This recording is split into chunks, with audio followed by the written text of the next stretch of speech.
வாங்க கல்யாணம் வீட்டு வெஜ் பிரியாணி எப்படி செய்யணும்னு பார்க்கலாங்க. ஒரு குக்கரில் 5 ஸ்பூன் ஆயில் விட்டுக்கலாம். அதிலே 1 ஸ்பூன் நெய் விட்டுருங்க.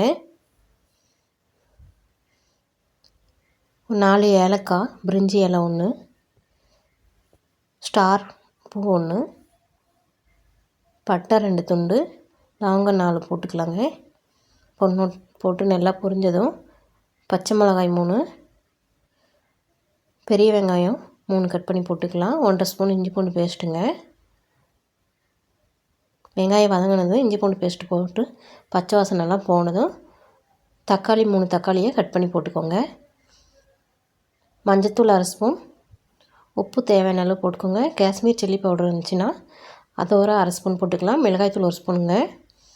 எல்லாத்தையும் போட்டு நல்லா கலந்து விட்டு இப்போது காயெல்லாம் போட்டுக்கலாம். நான் கேரட், உருளைக்கிழங்கு, பச்சை பட்டாணி, பீட்ரூட் கொஞ்சம் போட்டிருக்கேன். அப்புறம் சோயா சாஸும் போட்டிருக்கேங்க. உங்கள்கிட்ட வேறு என்ன காய் இருந்தாலும் நீங்கள் அதை போட்டுக்கலாம். இப்போ நல்லா வதக்கி விட்டு நீங்கள் அரிசி எவ்வளோ போட்டிருக்கீங்களோ அதுக்கு தகுந்த தண்ணி ஊற்றிக்கலாம்.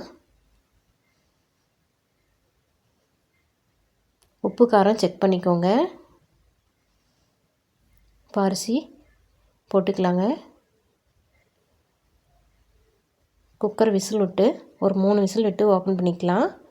நான் ஸ்கூலுக்கு டைம் ஆச்சுன்னு ஒரு 5 நிமிஷத்துக்கு முன்னாடியே ஓப்பன் பண்ணதால் சாப்பாடு கொஞ்சம் விதையாக இருக்குது. நீங்கள் பார்த்து கரெக்டாக ஓப்பன் பண்ணிக்கோங்க. சாப்பாடு நல்லா பொல பொலன்னு நல்லா வரும். அதோடவே தயிர் பச்சடியும்